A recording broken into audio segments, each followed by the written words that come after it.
السلام عليكم ورحمة الله وبركاته. بسم الله الرحمن الرحيم. إخواني وأساتذتي الأعزاء، نسعد اليوم إن شاء الله بلقائكم في الندوة العلمية الأولى لشعبة مناظير المسالك البولية لعام 2023، واللي هي إن شاء الله النهارده هتكون بعنوان الاستخدام الرشيد لدعامات الحالف في المسالك البولية. إن شاء الله الندوة هتنقسم لجزئين. الجزء الأول هيكون محاضرتين للأستاذ الدكتور أحمد النحاس، أستاذ جراحة المسالك البولية جامعة المنصورة، ودي هتكون إن شاء الله بعنوان Stent Material Indications and Symptoms. إن شاء الله هيعقبها المحاضرة الثانية للأستاذ الدكتور عبد الحميد البهنسي، أستاذ ورئيس قسم جراحة المسالك البولية جامعة طنطا، واللي هتكون عن الستنت كومبليكيشنز. إن شاء الله بعد المحاضرتين هيكون في مداخلات للأساتذة الأعزاء، أستاذنا الأستاذ الدكتور جمال السلمي، أستاذ جراحة المسالك البولية جامعة الأزهر، أستاذ الدكتور إيهاب رفعت، أستاذ جراحة المسالك البولية جامعة المنيا، أستاذ الدكتور محمد الشاذلي، أستاذ جراحة المسالك البولية جامعة المنوفية. وهنحاول يكون إن شاء الله معانا الدكتور أحمد شومة عشان هو بس في مؤتمر الجمعية الأوروبية، فاحتمال يجوين أصلا إن شاء الله. برجاء لو في أي أسئلة مهمة، عندنا هنا في سيكشن في زوم اللي هو question and answer، فلو حد فيه سؤال مهم عايز يتم الإجابة عليه أثناء الويبينار يا ريت إن شاء الله نكتبه.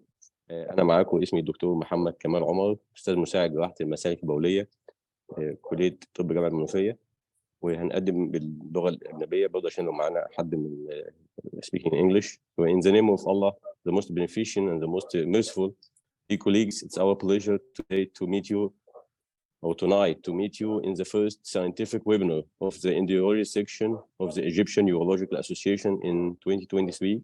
So our webinar today title is Stent Dilemma, Best Practices. The webinar would be divided into two sections. The first section would be a lecture for the Professor Ahmed Nahas, Professor of Urology at Mansour University, followed by another lecture for Dr. Abdel Hamid al-Bahnasi, Chairman of Urology Department, Tanta University.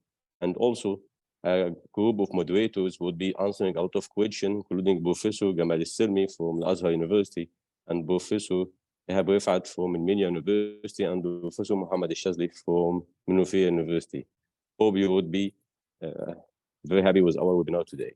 So now we would be starting with Professor Ahmed al-Nahas and his lecture about stents, material indications, and symptoms. Dr. Ahmed معنا. أيوة تمام. بسم الله الرحمن الرحيم. It is my pleasure to be the first presenter in this scientific webinar around about the urethral stents.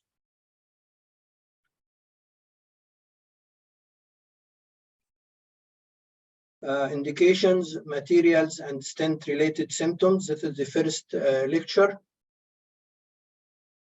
I would like to thank my colleagues and my friends in the Egyptian Urological Association for this opportunity to start the first scientific meeting of the Endourology Society of the Egyptian Endourology section of the Egyptian Urological Association. And I would like to welcome all of you in this and hope that you will benefit from the lectures and the discussions. This lecture is about what is the best practice. We have many questions. The first is, when do I use a urethral stent? What are the indications to use this urethral stent? How long do I leave the ureteric stent before the definitive treatment if I fix it in an emergency case? How long do I leave the ureteric stent after doing ureteroscopy? And what is the time? What is the material I need? And how to minimize the stent-related symptoms? We will try to answer these questions in the next 15 minutes. The first urethral stent were reported in 1978 by Finney, who described the ureteric stent with J-tip curl at upper and lower ends. So the name double J stent. Despite the change in the tip designed to be like a pigtail or like a complete circle, the name double J stent is still in use. There are two main indications of urethral stent: long-term stenting patients with ureteric obstruction, but not fit for surgical intervention. So he will or she need a long-term stent, and the stent needs to be exchanged periodically every 6 to 12 months. The second and the most common indication is a short-term stenting, when a stent is placed for a temporary period or temporary reason. The first indication in the temporary stent is drainage of an upper tract obstruction, secondary to a calculus, stricture, or external compression. Of course, we don't need to drain all patients with upper tract obstruction. There is certain indications. First is in cases of bilateral obstruction or obstruction of a solitary kidney, because this will lead to oliguria and anuria, acute kidney injury, and high serum creatinine. If there is obstruction with evidence of urinary tract infection or sepsis, when the patient has fever, leukocytosis, and the last indication is in presence of intractable pain despite the use of medications, or the patient is giving analgesics up to morphine and she is complaining of severe pain. So we have to drain the obstructed kidney to decrease pain. When deciding to drain an obstructed kidney, what should I use? Nephrostomy tube or ureteric stent? Percutaneous nephrostomy and ureteral stents were equally effective in decompression of the upper tract. This is the EAU guidelines and many retrospective studies. And in 2 large retrospective studies, ureteral stents were placed in 88% of patients. So most common is the ureteral stent.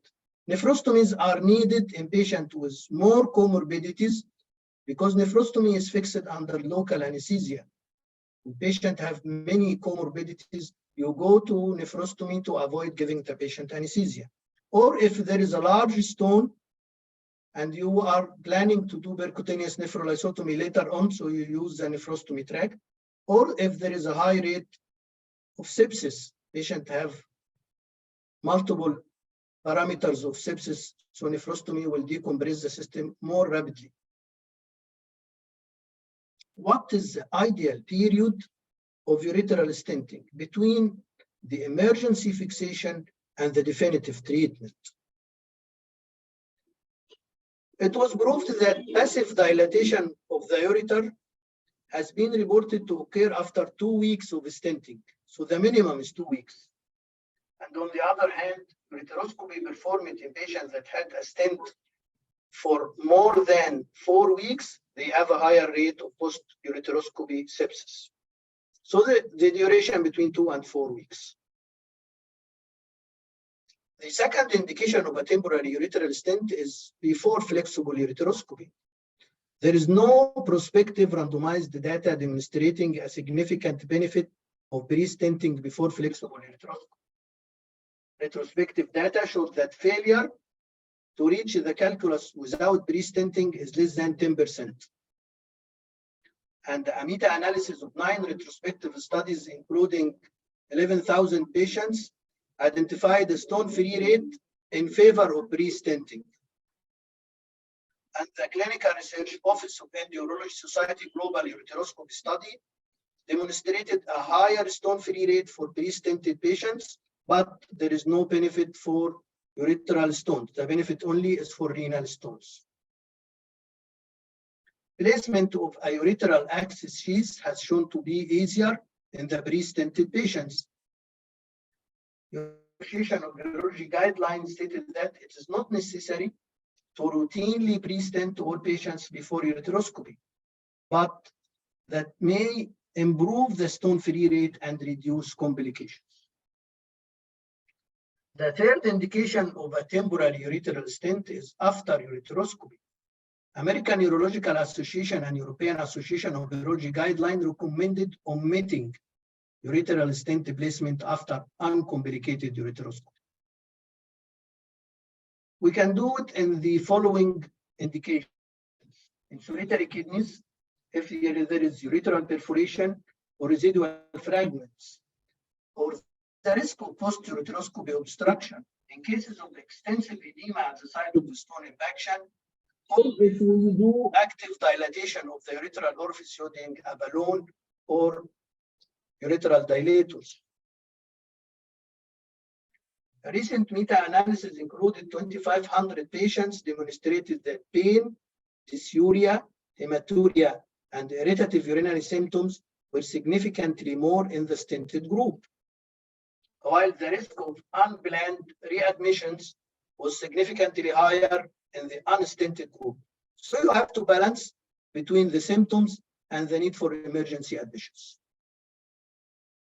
Despite the evidence of not stenting a patient after uncomplicated ureteroscopy, it is still common practice to place a stent.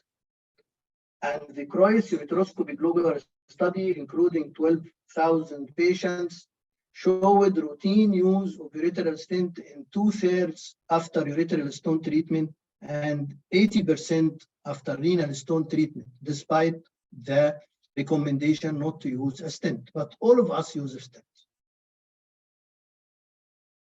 Placement of urethral stent after insertion of urethral access sheath during flexible ureteroscopy is controversial. Expert opinion support the placement of the stent after urethral access sheath, despite the randomized studies that showed no advantages of stenting after urethral access sheath when a urethral stent was placed before. What is the ideal time for post-ureteroscopy stenting? It depends only on a retrospective study that showed period more than 15 days has an increased risk of adverse events and incidence of fever. The fourth indication of urethral stent is palliative drainage of an obstructed kidney by a tumor. External compression by pelvic tumor like uterine carcinoma, cervical carcinoma, or large retroperitoneal lymph nodes. In this case, we need a rigid stent to resist the external compression. The use of the ordinary stent is useless because it will be compressed by the tumor. Example, we have two examples, tumor stent or stainless steel stent. There is another question. Do I use a stent before shockwave lithotripsy for a urethral stone or renal stone? A meta-analysis of 8 randomized controlled trials, including 800 patients, showed no significant difference in the stone-free rate or the number of capillary treatment, urinary tract infection, or pain between stented and non-stented. However, you can use a pre-stent PSWL stent in solitary kidneys with large stone burden. The second part of the lecture is what is the urethral stent? What is the ideal material? What is the character of a urethral stent? It has to be biocompatible to prevent incrustation and infection. It has to add adequate stiffness for easy passage of the stent through the ureter and to resist the external compression, and at the same time, flexibility to decrease the stent-related symptoms. Unfortunately, the ideal stent is not yet present. The first material that is used for formation of a urethral stent was polyethylene. Now it's not used because of the tendency to fragment and the marked stiffness leading to higher patient morbidity. Silicone is another biomaterial. It has many advantages. It is the most biocompatible material. It resists infection and resists incrustation. However, silicone has marked elasticity that makes it difficult to advance the silicone stent over a guide wire through the tortuous or tight ureter. And the low tensile strength of the silicone stent make it susceptible to external compression. The third type is the polyurethane. It is the most commonly used type nowadays. It is inexpensive. It has some flexibility like silicone and some stiffness like polyethylene, but it has to be used for a limited duration because it induces epithelial ulcerations. So polyurethane stents are best used for short periods, less than 3 months. And then comes the polymer stent. The polymer stent is use of polymeric materials that they provide strength, flexibility, low surface friction, and biodurability. And they can be used for long periods, 6 to 12 months. These are some examples of the polymer stent. The tumor stent, it's formed of a firm inner layer to avoid obstruction of the stent by external compression from the tumor, and a soft outer layer to facilitate insertion and decrease patient symptoms. And it is used for palliative drainage in cases of external urethral compression by tumors. The last part of the lecture is the stent-related symptoms.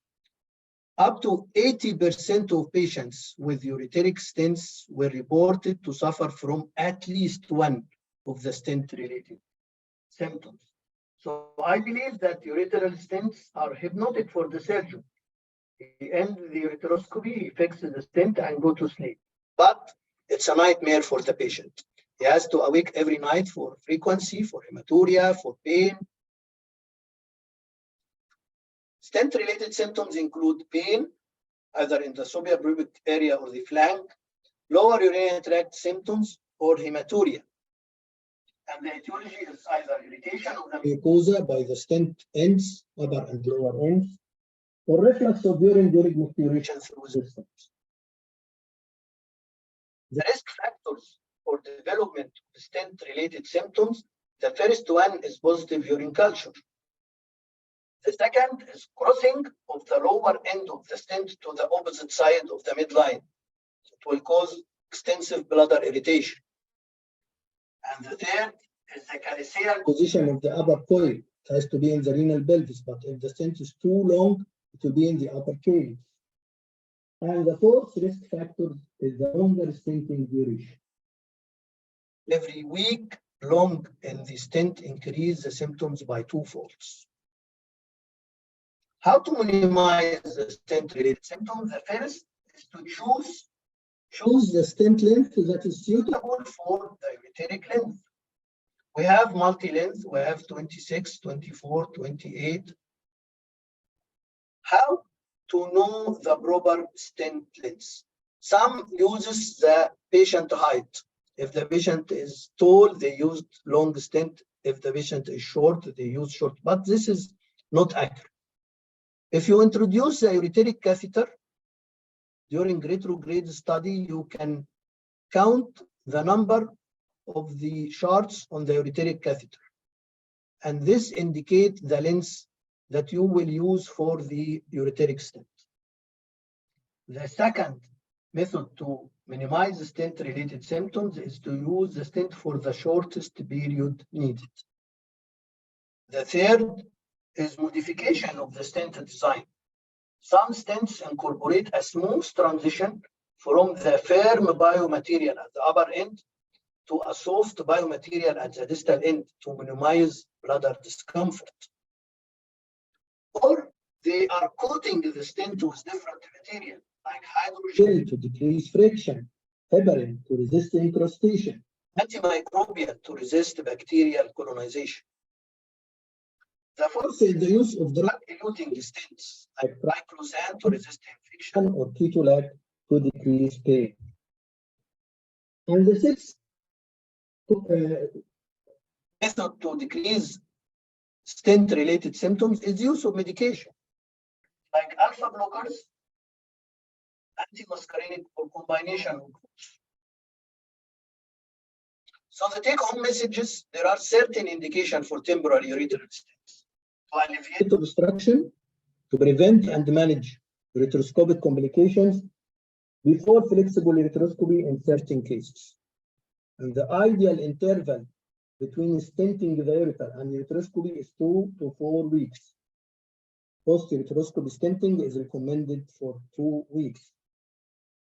Up to 80% of patients with urethral stents suffer stent-related symptoms. And methods to minimize these symptoms: proper stent length and position, modification of the stent biomaterial design and coating, medications, Patient education about the presence of an internal stent that needs to be removed after a certain period is important. Thank you.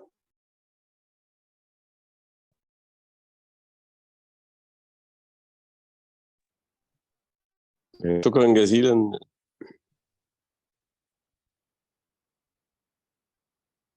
شكرا جزيلا دكتور نحاس، المحاضرة طبعا رائعة. great informative lecture as usual. سؤال كده على السريع قبل ما نقدم محاضرة الدكتور عبد الحميد. حضرتك في سؤال وصل لنا من الاودينس بعنوان What is the number of weeks after J insertion in which another contra CT should be ordered before removal؟ يعني بالعربي احنا قدامنا لو ركبنا دعامة العيان وهنشيلها لو عدى كام اسبوع يبقى لازم نعيد مقطعية. This depends on your operative data. If you use stone disintegration and fragment removal by a basket, 2 weeks is enough, because most probably you are sure that there's no residual fragments. If you used stone dusting and you didn't remove the fragments, I recommend to leave it for 1 month to allow passage of these fragments before doing another CT. تمام. طب وبعد الشهر ده هل المفترض ان احنا نعيد عمل الاشعه المقطعيه قبل ما نشيل الدعامه المريض ولا لا؟ In some patients, if you are not sure, you have to do the X-ray or CT scan to be sure that the patient is stone-free before removing the stents. If the stone is radio-opaque, a KUB and tomogram is enough. But if the stone is faint or radiolucent, you need CT. Because ultrasound will not help you in presence of the stent. تمام يا فندم، شكرا جزيلا على السؤال دكتور نحاس. دي اول ان شاء الله هنبدا الجزء الثاني من الجزء المحاضره الثانيه من الويبنار ان شاء الله مع الاستاذ الدكتور عبد الحميد البهنسي، وهي هتكون عنوان Stent Complications. So now we are starting with Professor عبد الحميد البهنسي, Chairman of Urology Department, Tanta University, with a lecture Stent Complication. دكتور عبد الحميد اتفضل.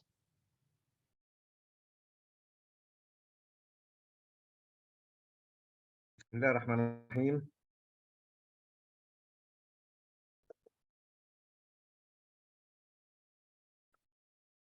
Good evening, everyone.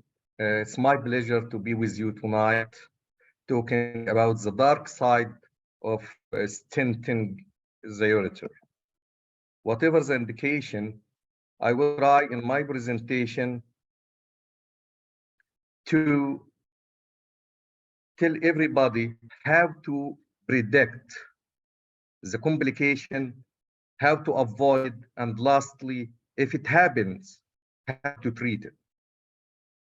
And among this darkness, I would like to invite every urologist all over the country to visit us one day at our new institution, Tanta Urology and Nephrology Hospitals, which looks to me as a piece of art.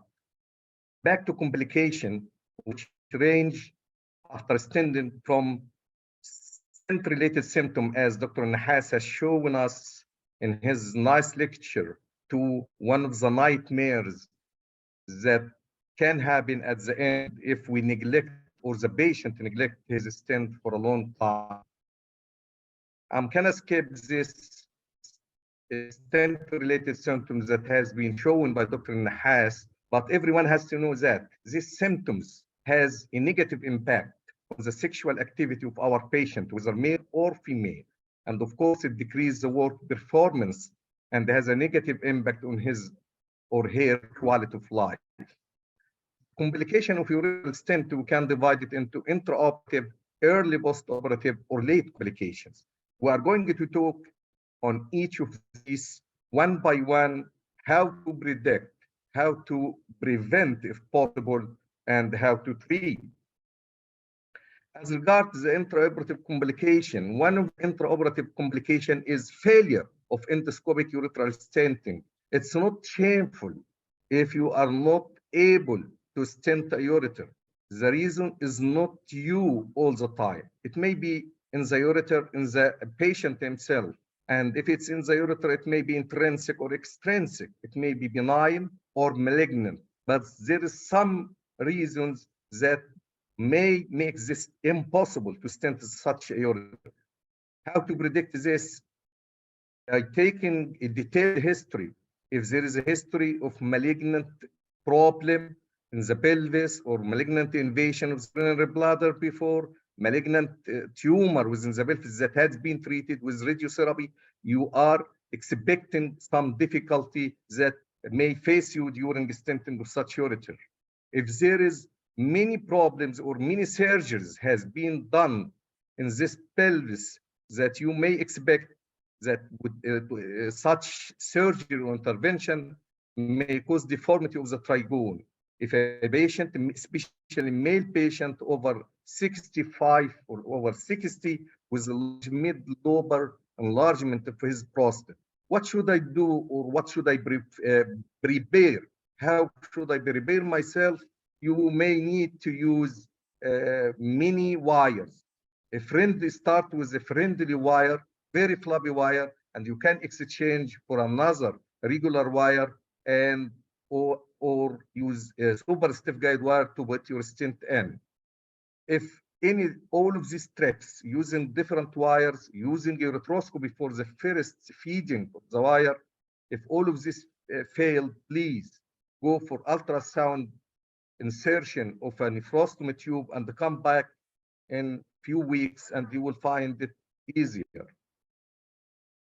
We have a rule. If we have a urethral orifice and it can pass this orifice, how tight it is, if it can pass a ureter up to the collecting system, upper collecting system, you will be able to dilate or even incise this stenotic ureter. But if you can't find it, please don't try, don't jeopardize this is a problem and the boat in a nephrostomy. In a case like this, if we have what looks like a superficial papillary tumor raising from the very distal end and guarantees that there is no upper urinary tumors within the ureter or coming from the mucosa around the urethral orifice, you may need to resect and then look for this little hole on the right side picture which is lined by normal mucosa. It looks to me this is the ureter and this is where I should place my first wire. Second intraoperative complication is the urethral injury, and it can happen with any urologist, urethral erosion and or perforation. In spite of it being a rare complication, it's avoidable. We can avoid this by using the best wire. I call it friendly wire, hydrophilic wire for the starting negotiation of the ureter and getting it up in the urinary tract. And if you have any doubt, please do not hesitate to do a retrograde biography and figure out how does it look like. And the special care, of course, has to be given to all patients with known complete urethral obstruction. And never, ever try to use force, either on the wire or in the open tip, or even during insertion of your real stent. If we have suspicion or proves that there's some sort of urethral erosion and or perforation, small perforation, of course, I advise you to have the stent in and keep your patient under close supervision using very good antibiotic to avoid any collection. Second intraoperative complication is the stent malposition, and it may be secondary to malpractice. You have to have all the data about your patient, about the available stent type and length and size, as Dr. Nahas has shown in his lecture. And also, please use everything you have in your facilities, especially the C-arm. Most of the stent malposition come in one of two forms, either subpylic or supravesical. In subpylic status, we mean that the upper or the proximal part of the stent doesn't rely within the renal pelvis or one of the calyces, but it stays below the renal pelvis because the stent follows the wire. If you don't see the wire on your C-arm seated well within the upper collecting system, don't try to put your stent. So in a case with subpylic stent placement, you have to restart again, take the stent out, negotiate the ureter, and negotiate the upper kinked part of the ureter until you get the guide wire first within the collecting system, either within the pelvis or even within one of the calyces. On the other hand, if we have the stent migrated little bit more than enough within the ureter, at this situation, you may need to use one of the small ureteroscope, semi-rigid ureteroscopes, and take it down a little bit with the forceps while you are watching the proximal part on your CR. Most of the early post-operative complications after urethral stenting are related to pain, as Dr. Nahas has shown, and the mechanism may be secondary to reflux, irritation of bladder mucosa, or urethral spasm. Remember that you are putting a foreign body within the urinary tract, and all of these theories or mechanisms are expected. In a trial to avoid the reflux, many designs of stents have been shown, like this tail stent that has been tried with a tiny distal end, 3 French at the very distal end with no pores on it. It may work if the problem is in the upper urinary tract, but if the real pathology at the lower end ureter, I think it won't work. Another idea, having this bag that collapses on itself after insertion and prevent most of the reflux through the distal end of the stent. This may alleviate some of the reflux and decrease the pain secondary to it. Many other ideas are there within the market, and again, most of them are not working if you have the pathology in the lower end of the ureter. And the pathophysiology is secondary to stimulation of the alpha, and as we all know, these alpha receptors are mainly found as the lower ureter area of trigon and the bladder neck. That's why alleviation of the pain and or LUTS can be done by alpha blocker, antimuscarinic, many other drugs, even the D5 inhibitors, non-steroidal.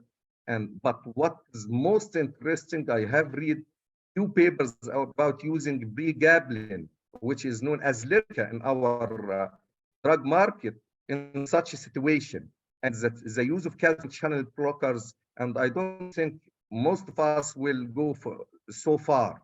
But the most interesting new idea, in case if you have to insert a stent for a long time, many months, you may use botulinum toxin type A injection around the urethral orifice on the intended side and the area of the trigon. Now, the late complication of urethral stent. This type of complication are usually due to losing follow-up of our patient, or there is some pathology that has to be treated or overcome if we have to stent such patients. Urinary tract infection. It's a fact that more than 50% and within 24 hours, you will have bacterial colonization on any stent you use. Even those stents, the new stent, I mean, that Dr. Nahas has shown with any type of coating, I think all of this are to delay or decrease the incidence, but never to alleviate the incidence of infection. That is why the European guidelines advise to use suppressive dose of antibiotic or antiseptics as long as the stent is in the ureter. As Dr. Nahash shown, coating with different antibacterial or bactericidal, bacteriostatic, by gel, even by silver in a trial to decrease or alleviate or delay the urinary tract infection are just right now under research or trials to decrease this.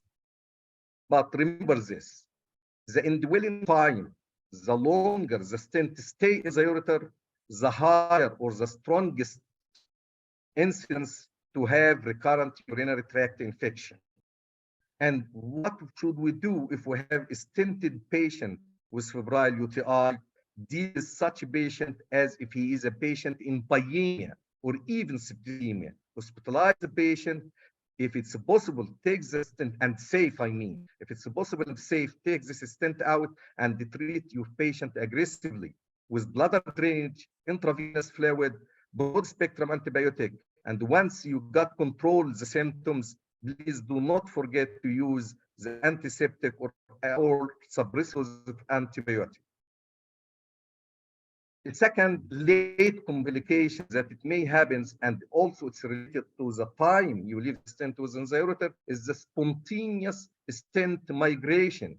And in most instances, it migrates downward. Even after you probably insert your stent, there is still a chance, around 10%, that this stent may migrate downward, as it looks in this picture on the right side hand of my slide. So we can avoid this by appropriate selection of stent size and stent length, and of course, place your stent under CR. What about fragmentation and spontaneous also? Breakage of stent, of urethral stent. It's a very rare complication, but in some reports, I think old reports, it has been reported to be around 10%. It occurs due to many causes. One of them is the mechanical stress. If we have acute angulation within the ureter, and you have used a polyethylene stent, in such a case, this mechanical stress on a rigid stent, you can expect stent to be fragmented or break with time. Also, another factor is the decrease in tensile strength of the stent due to depolymerization with long time interaction between the urine. Extensive inflammation within the ureter, of course, will affect the material of the stent and predispose to stent breakage or fragmentation. And interestingly, the picture on the right-hand side, this is a lady with this stent, and when she came for follow-up to remove the stent, we are faced with this picture. And we discussed the problem with the patient. She told us she buzzed something like thread a couple of months ago. On the other part of the slide, this is another spontaneously break stent in a male, part within the bladder, and the other part is still in the upper urinary tract. What about urethral stent obstruction? It can happen due to increased debris deposition. The debris can come from the kidney, from infection, from tubular necrosis, or whatever kind of inflammatory process going on within the kidney. It can be obstructed by crystal deposition on the pores of the stent. It can be also caused by blood clots in such patient who is amenable for recurrent bleeding due to using like anticoagulant or whatever. And again, in dwelling time, not the stent size is the strongest predictor for obstruction of urethral stent. The diagnosis usually it can be diagnosed if we have deterioration in the renal function, if we have progressive renal fossa pain in spite of the presence of the stent, or worsening of the hydronephrosis on ultrasound follow-up. How to prevent? Think like if you are preventing the crusts, and I'm going through this in the next few slides. How to treat? Of course, if we have obstructed stent, you have to take it out and replace it or get rid of stent if it's possible. Now the nightmare of the stent that I hope everyone not to see a lot of cases like this. Stent neglection and incrustation. Many factors are predisposing to the occurrence of stent incrustation. Factors in the patient himself, factors within the urine, the stent material, the surface of the stent, even stent design with multiple coils rather than a G-shaped stent have higher incidence. Urine pH, bacterial infection of the stent, all of this are multifactorials, but still the indwelling time is the strongest predictor for incrustation of the stent. Many theories are describing why stent showed incrustation with time, but one of the most acceptable one consider incrustation secondary to crystallization of soluble minerals in the urine, predominantly calcium oxalate stent. Simply, we have a foreign body, we have a needle that we put inside the urinary tract in a patient who know that he has some genetic or dietary habits predisposing him for stone formation. And we put a needle over there. We have to expect such patient may form crusts very fast and very heavy rather than the other patient. So the quantification of this process, I mean, crustation, is highly individual. It depends on the patient, on his habit, especially dietary habits or fluid intake. The process, I mean, incrustation process can occur without significant bacterial contamination. But once it starts, it will facilitate bacterial infection. And then we go into a vicious circle, infection, change pH, increase incrustation, and so on. What should we do to prevent or alleviate incrustation? Please, after stenting, encourage your patient to be good hydrated, fight the infection, correct the pH, urine analysis every week, and consult the doctor. Choose the stent material, and this has been shown by Dr. Nahas in his first lecture. Decrease the time as much as possible. And there is some other idea under research, like using biodegradable stents that show self-degradation within 6 weeks, and this may be suitable for short-time stenting in certain situations, or coating the stent as has been shown before. How should we treat incrustation if it happens? It depends on the side. If it's distal, I mean on the bladder side, it's easy for me and I can deal with it. Mechanical fragmentation or laser fragmentation, and we will be lucky and our patient will be lucky. But if we have a heavy incrustation on the distal and the proximal end or all over the stent, this is the real nightmare. And you may treat it in one stage or on different stages. And you have to use endoscopic fragmentation of the bladder part, ureteroscopic fragmentation with semi-rigid and or flexible ureteroscopy and laser for the urethral part of the stent. And lastly, you may go with percutaneous nephrolysotomy to fragment the large part or whatever part that has been formed up in the pelvis. So my take-home message is avoid stenting when clinically possible. Or you may use different idea like open tip catheter for a few days, and this can be accepted by most of our patients rather than leaving a stent in.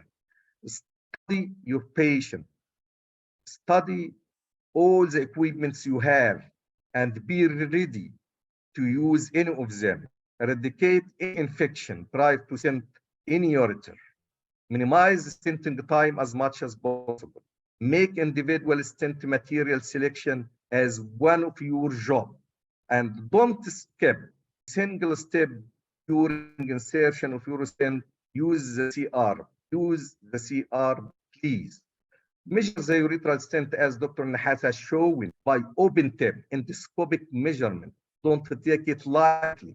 Put the proximal end of the urethral stent in the pelvis and measure how long it is, and then choose proper length and proper size.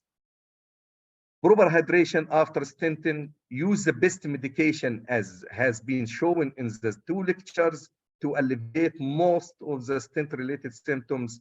And please call your chronic patient to come to you even little bit earlier than the expected time to exchange or to remove the stent. And thank you. Another great lecture by our dear Professor Abdelhamid. Thank you very much for this such lecture. So to have just a couple of questions by the audience before we shift to the moderators. So one question was very unique. Is there a protocol for stent care during pregnancy? And actually, I answered half of the question, which was about drink a lot of water because pregnancy means crystalluria. But the second point of the question, I guess, is talking about can we give anticholinergic in pregnancy for stent symptoms? And as I know, that is not safe drugs, it is group B. So what do you think, dear professor? This is the first question. In my practice, I don't remember that I have a stenting a lady. I'm always afraid from stenting a pregnant lady, except if there is a real infection. Otherwise, if I have a patient, a pregnant lady with significant infection and moderate hydronephrosis, I would prefer to put a nephrostomy rather than to stent such patient. As I showed in my lecture, I have to alleviate the infection before stenting. If I put a stent an infected pregnant lady, I will not be very happy with this. So I would prefer to use, if it's highly indicated, a nephrostomy or to treat as conservative as possible. But if I have to choose the best type of stent for a short time. Okay, so our second question was about, can you tell us which wire is your most favorite one during stenting, or in another ways, what is your four-season wire during stenting? And you can mention the name even. In reality, I call it the friendly wire. It's a hydrophobic wire. I start negotiating in any ureter with this hydrophilic wire. Wood runner wire, I get it up, and then I exchange it on the open tip catheter by one of two wires, either the regular one Pinson guide wire or the super stiff guide wire if I noticed that I have many kinks and I have to straighten the kinks of the ureter by little bit of tricks using the wire, and the open tip advances this and this over this and so on until I get the super stiff guide wire up. This is the situation I'm using super stiff guide wire for. But for my practice, my friendly wire is the hydrophilic or road runner wire. If it's available, I would like to use it as the first wire. So I guess Cook people will be very happy with the road runner answer. So now we would like to shift to Professor.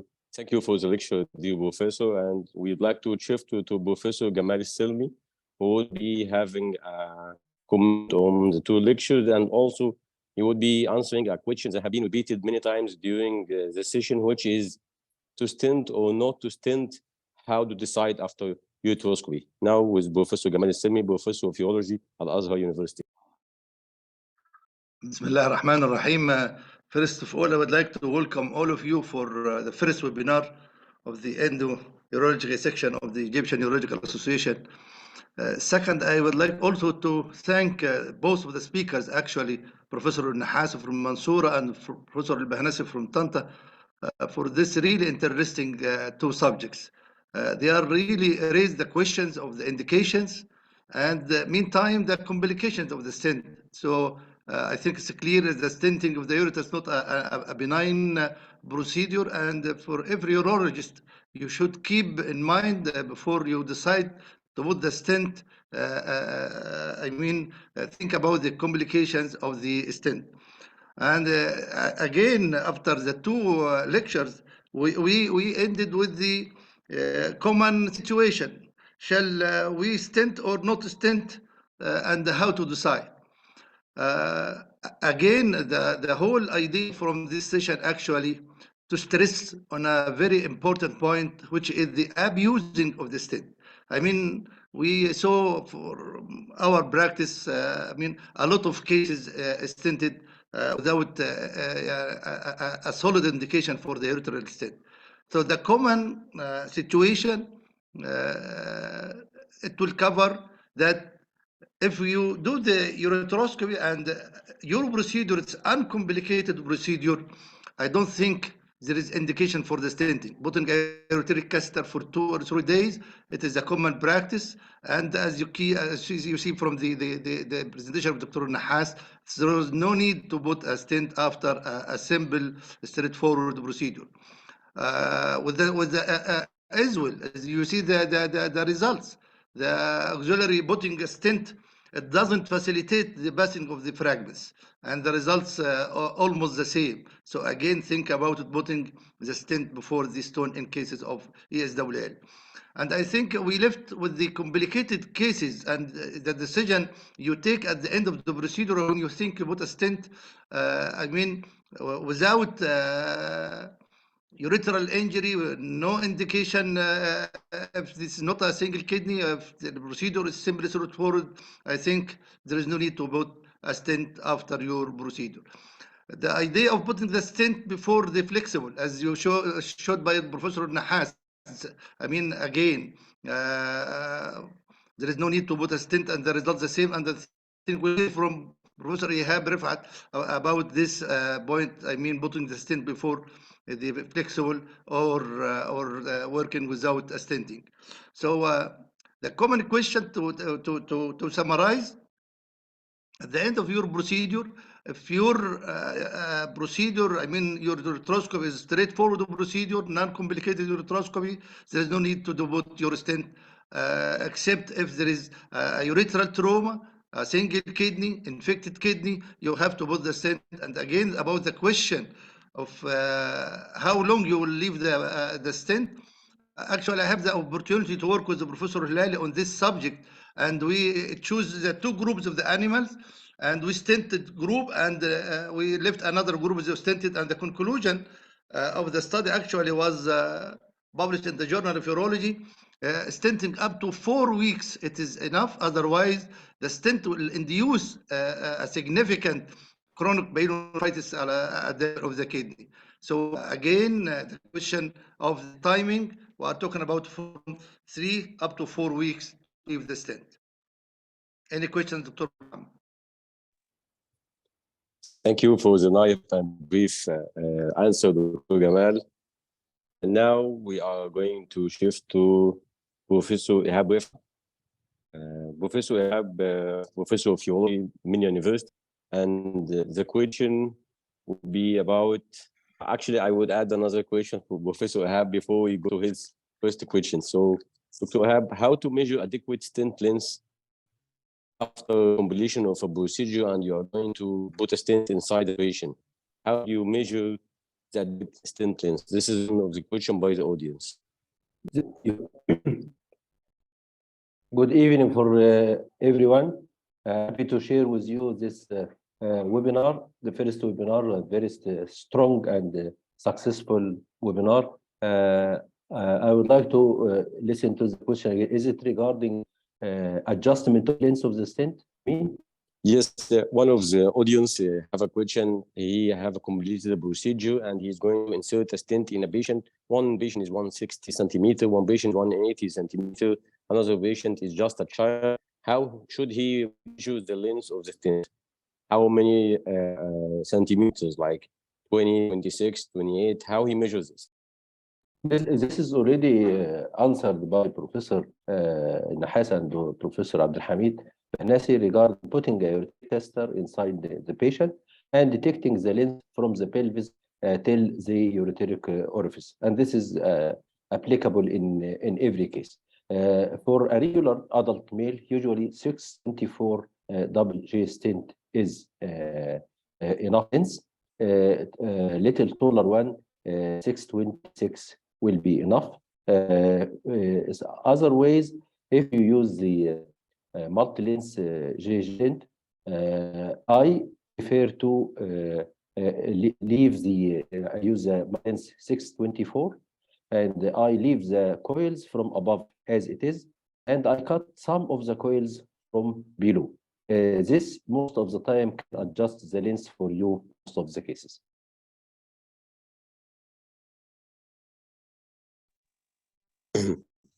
So nice answer, Professor Ihab.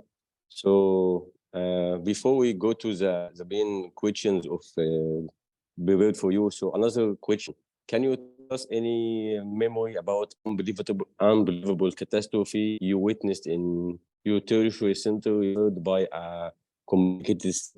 So one patient have been sent to your university hospital with a complication from stenting. Do you recall or remember one of these cases?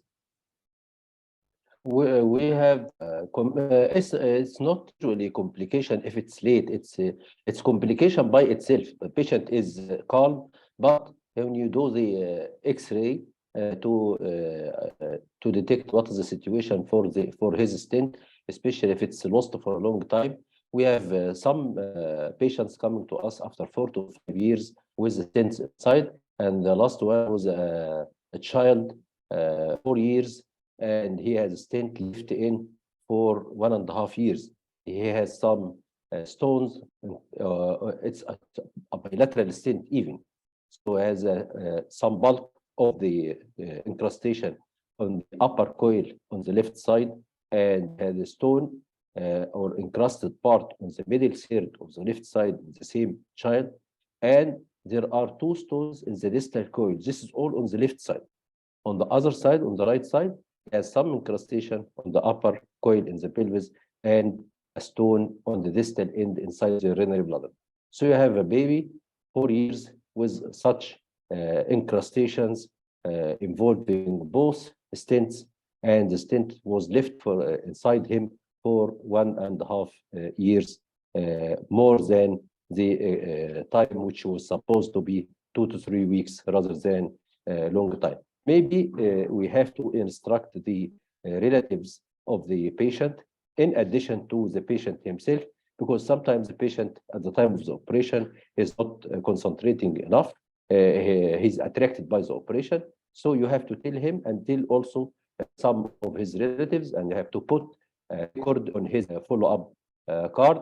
And there are some newer or recent trials to check for the stents, like doing the mobile apps or registering for patients who are stents. This was given in the EUA about 4 years before, regarding how to check patients with stents to come back to remove their stents. Okay, so as you mentioned these cases, so we are preparing for you analyze 2 cases to tell us how to tackle such encrusting stents. I think now we would share a screen for our cases with encrusted stents, and we would like, after you review it, what is the best answer for such complicated cases. All right.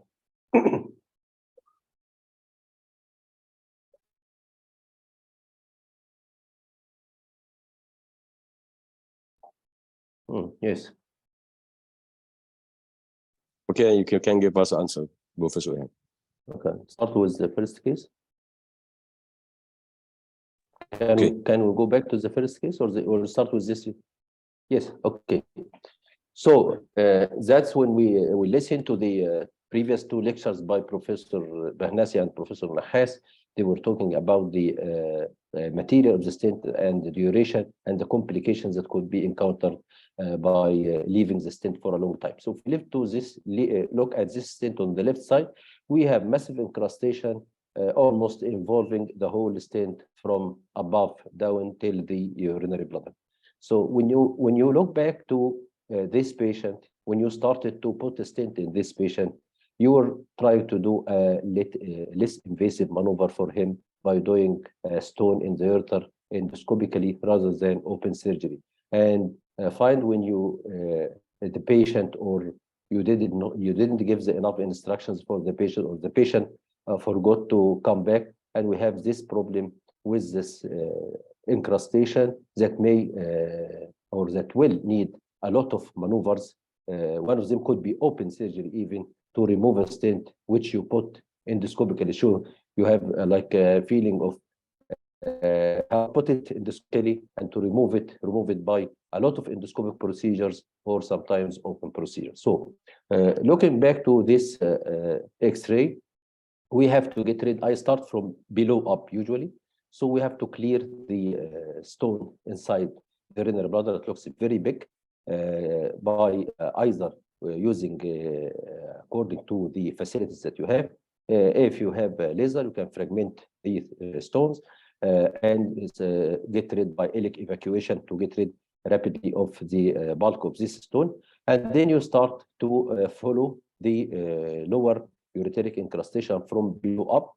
I think in my practice, I have both, even lithoclast or pneumatic or laser. If I have lithoclast, it's enough to shave the stones on the distal part of the ureter step by step, and go up as much as you can and get rid of the fragments. And then at the end of your axis, you can use the laser just to cut the stent at the point where you reach it. And then you are done with the distal part, which may include the bladder and some part as much as you can reach from below inside the ureter. For the upper part inside this coil inside the kidney and the upper part of the ureter, you can do this by percutaneous surgery. Go directly to it, fragment, clear it of the stones, and then you can retrieve the rest from above. Even after you finish this situation, it could be multiple sessions, not necessarily that you have to do all such maneuver in one operation, because the duration will be a long time, and the high pressure inside the collecting system may predispose the patient to sepsis, which is unrequired complication that you may lose your patient because of sepsis. So you have to be wise enough. Anything can be done, but you have to be wise, and why not step by step taking care of such encrusted stent. If you don't have any facilities for that, sometimes at one time I remember having a patient mimicking this case, but they were lifting in him a Nelaton catheter rather than a JJ stent. So the Nelaton catheter is more rigid, and the incrustation was longitudinal throughout the whole length of the stent, and the stone was very bulky around the stent as detected CT. So at that time, we thought to do it by a Bernese incision, because you have to separate above from below. So we did a Bernese incision for that patient, and then we cleared as much as we can from the middle part of that encrusted stent. But the distal part in that case and the proximal part were not having more incrustation, where they were almost all the same like this. If you can follow my pointer over the ureter, they were all the same diameter like this. So you were able to remove from opening the ureterolarysotomy here, after removing part like this, we start to pull from here up and from here down, and we get rid of all of it by a Bernese incision. So it depends on how much incrustation above and down, and you can notice here how many operations, whatever open or endoscopy, are required to remove the stent. That could take 1 to 2 minutes if you follow the rules and remove it at the proper time.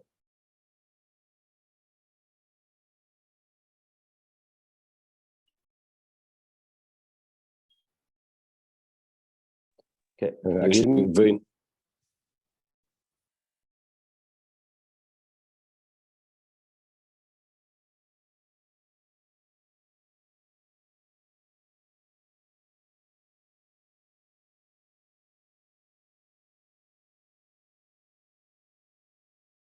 Hello.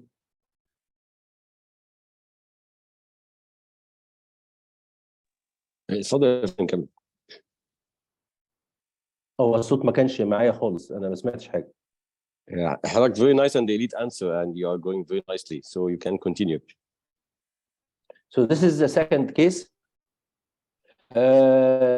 Broken here, so there is a upper part separate from the distal part here, but there is a big stone here in the middle third or incrustation middle third of the ureter. I think this, if you go from below, start to shift this around, it's not much here, only this is big one. And then after clearing all of this, just put a GG stent, and then you can do a second either from antegrade axis here, so you can get rid of these stones and the of these incrustations and the remaining stones around, or after clearing this, you can put a GG stent for like 2 weeks, and then go with the flexible scope, clear all of this around the stent, and pull down. And one of the tricks to pull this down is to catch it, entrap it with dormia basket after clearing all the stones around it, because with the flexible scope, the graspers are relatively weak to drag a stent from above down. So you can use dormia basket and leave this part to be engaged inside the basket, close the basket, and retract it down. So both options are available for you. So did you have to make a stone analysis for any part of these stents with the stones when you get it outside? Did it happen that you made it just a stone analysis before for an encrusted stent with stones, and what was the finding? Most of the times you were calcium oxalate, but sometimes we have struvite stones also. Okay, so thanks for these great answers, and it's shown that the prevention would be the best answer for such catastrophe. Thanks, Professor Ihab. And now we are going to Professor Mohammed Shazli, Professor of Urology, Menifee University, who would be talking with us about the urine acidification, which we all know that usually in the past we all went for acidification before stenting, after stenting, to prevent some complications. So our question to Professor Shazli, is it a fact and true or just a myth? Thank you, Dr. Mohammed. Thank you, Dr. Abdelhamid and Dr. Nahas for the great informative lectures, and for Dr. Mohammed for the great moderation of the session. Regarding acidification, our classic teaching before was to do acidification to avoid the phosphatic incrustation, which happen with the alkaline urine or alkaline pH. However, recent studies changed our mind, because pH is not the only factor of incrustation. The formation of the biofilm, the infection, the pH, the saturation status or the crystalluria of the patient according to the type of crystals. All these factors make it difficult, not simple, like to do acidification or avoid incrustation. So a lot of controversial studies in literature.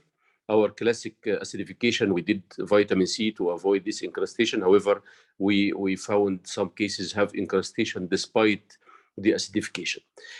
We also confronted with a problem if we put a double J and patient have uric acid stone, and we need to do alkalinization. Theoretically, if the simple acidification will solve the problem, if we do alkalinization, will increase the incrustation. However, this is not true. We published a series of giving potassium citrate in the presence of the double J to dissolve uric acid stones, and the results were good, and the few cases had incrustation maybe less than 5%. Even a recent article also published that you can prevent incrustation by using alkalinization, this recent report. So the pH is not simple to give just acidification.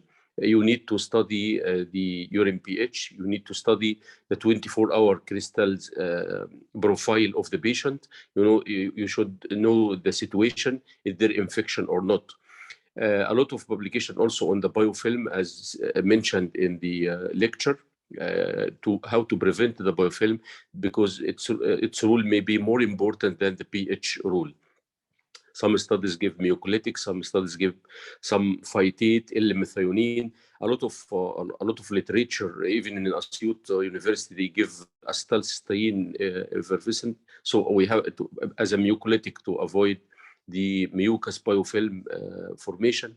So I encourage researchers to do more and more research on this. And when we attended the World Congress of Endourology, who found that Stent section is one of the 4 sections of the society and have a lot of meeting and publication, and they encourage a lot of research and accept research in this field because it is not well defined, the mechanism of incrustation and how to prevent it. So I don't recommend routine acidification to prevent incrustation, because now we know that it is not simple for just acidification. Magnificent answer, Devo. So maybe I can say you would like the use of acidification to be tailored according to the 24-hour urine result if possible. So another question, why a lot of Egyptian urologists don't use 24-hour urine? Why it is very important for stone prevention? You know, our understanding changed in the last few years. Before, we believe that the value of doing 24-hour urine collection is not of value, but with practice, it is of value. If done well, and if you explain to your patient, you will accept it. And both the American and European guidelines proved that this is stone formation is a preventable disease, or urolithiasis is a preventable disease. And in many situations, you can find the problem or the metabolic error, and encourage your patient to how to avoid a certain food or dietary habits. And a lot of medical treatment now is available with satisfactory results if the patient stick with the instruction of the urologist. For example, the empiric thiazide diuretics for most of the calcium stone formation, now it is simple without sophisticated metabolic testing. A lot of work now proves that this is a preventable disease. If you explain this to the patient, I think he will accept to do the 24-hour test and will accept to stick with medical treatment.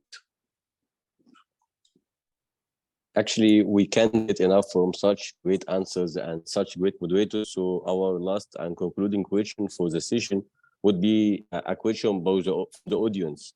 Dear Professor Mohammed, how would you predict the patient with speedy stent inclusion? You have a patient in your clinic and you insert stent for the 10, but you know one of these stents would be having incrustation in 2 or 4 weeks. Can you tell us the predictors or criteria for speedy inclusion? I think it is difficult to predict it, except if the patient have a heavy crystalluria or infection, or previous history of incrustation before. The patient with heavy crystalluria, I think it is the most important, beside the duration of stenting. So from history, if he has the incrustation before, or he have a heavy crystalluria, I think the 2 factors that I can predict incrustation. Okay, thank you, Professor Mohammed. And now we are going to Professor Abdelhamid Bahnasi to conclude the session. Thank you so much, Dr. Mohammed, and our guests over here, Dr. Gamal, Dr. Ihab, Dr. Shazli, and of course, Dr. Nahas, with this nice lectures and nice discussion. I hope we all have learned as urologists, it's not as simple as it looks. زي ما قال الدكتور جمال السلمي. Take it serious. Study your patient. Choose your patient. Study whatever you have from the different types of stent. Use the best and use whatever facilities you have in the private or in the governmental hospital you are working in.